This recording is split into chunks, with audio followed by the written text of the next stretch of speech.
Hi, I'm Dr. Thomas Armstrong, and this is video number 12 in my video series based on my book, The Power of the Adolescent Brain, Strategies for Teaching Middle and High School Students, published by ASCD. As part of this series, we're looking at 8 practices that middle and high school teachers can implement in the classroom, which are in line with recent research concerning how the adolescent brain develops. In this video, we're going to focus on adolescent brain-friendly practice number 8, real-world experiences. Adolescents are hungry for real-world experiences. By the time students reach middle school or high school, field trips and career days no longer cut it as authentic ways to connect to the world outside the classroom. Students want to go beyond the school grounds and be part of the action. As we've seen in previous videos, the neocortex goes through a process of progressive maturation during the teen years, with cortical maturation moving from the back of the brain to the front over a period of years. Coincident with this maturation, society has seen fit to empower adolescents with increasingly responsible roles within the culture. Teens, for example, can open retirement accounts at 13, get a driver's license in some states at 14 or 15, marry with parental consent at age 16, and vote or join the military at age 18. Some municipalities have even elected teenagers as mayors of their communities. But one of the ironies of secondary school life is that society allows adolescents access to all these privileges. Yet if a teen needs to go to the bathroom in a typical secondary school, he must raise his hand and get permission. It's the artificiality of the secondary school classroom, the fact that it bears virtually no resemblance to life in the real world, that makes it increasingly unsuitable for the needs of individuals who will become full-fledged adult members of society in just a few short years. We need to focus much more attention on giving middle and high school students opportunities to get away from that artificiality and become involved in learning experiences that reflect the complexities and diversities of the real world. A big downside to keeping students away from real-world experiences is that while the classroom may support teens in gaining academic knowledge, it does little to give them the skills they need to function as independent adults. This can have negative consequences. Research has suggested, for example, that between the ages of 15 and 16, students can provide very reasoned arguments for why drug abuse and unsafe driving habits, for example, are dangerous and should not be engaged in, a condition that's called cold cognition. But if these same kids are plunked down in the middle of a real-world situation where there's emotion, complexity, and peer influence, a condition referred to as hot cognition, the teen's rational worldview all too often drops away and is replaced by impulsivity and reckless behavior.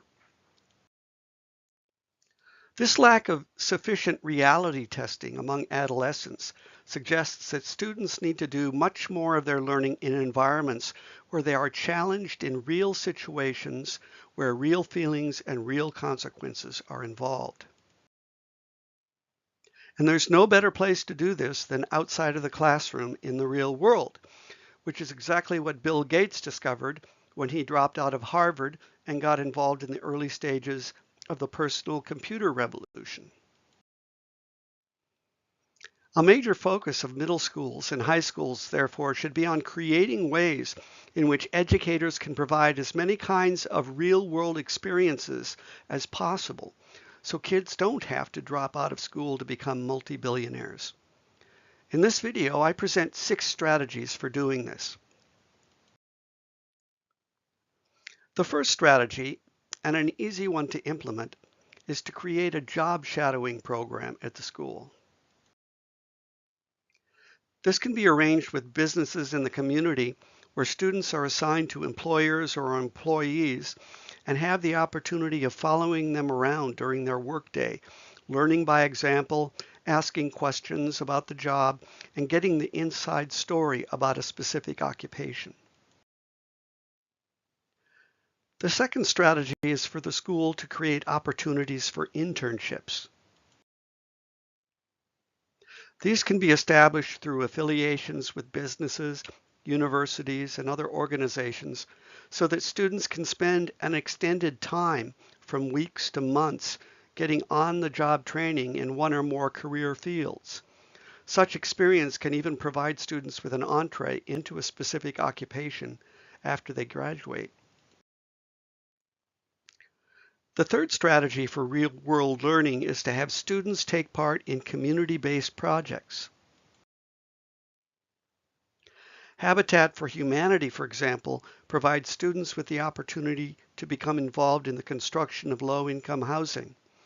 Other projects might include a school-wide garden to provide food for needy individuals, or volunteer experiences at nursing homes, daycare centers, or hospice facilities. In many cases, these experiences can be tied directly into project-based learning as part of specific academic coursework.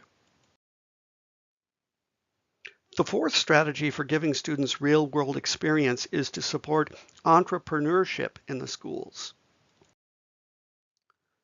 Students can develop a product or service, create a business plan, establish a publicity campaign, and then actively promote their businesses in the school or in the broader community.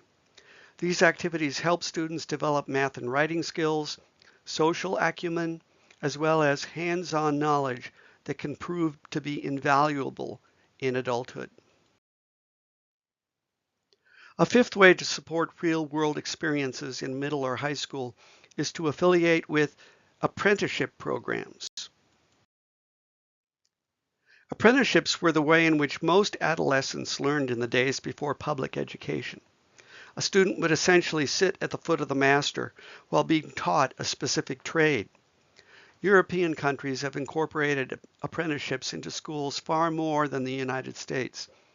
70% of teenagers in Switzerland, for example, divide their time between a workplace, a sector organization such as a professional or trade association, and school, earning a monthly wage that ranges from $800 to $1,000.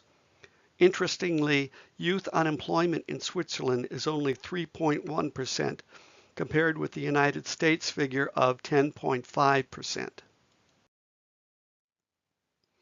A final approach to incorporating more real-world experience into a middle or high school is the establishment of career academies within the school. Some of the careers that schools have adopted for their school within a school academies include health services, media and communications, business, finance, architecture and construction, education and child development, energy and utilities, hospitality and tourism, marketing, sales and service, and fashion and interior design. If you'd like more information about creating real-world experiences at the middle and high school level, or want to know all 8 interventions that are adolescent brain friendly, get my book, The Power of the Adolescent Brain, available through Amazon or other online sources, including the publisher ASCD. You can also find the other videos in this 12-part series by going to my blog on my website or to YouTube. For more information about my work, go to my website, www.institute4learning.com, or contact me at thomas@instituteforlearning.com. Thanks so much for your attention. I hope this information helps you appreciate the need of adolescents to break out of the artificial boundaries of classroom learning and into the wide world of opportunities that surround them.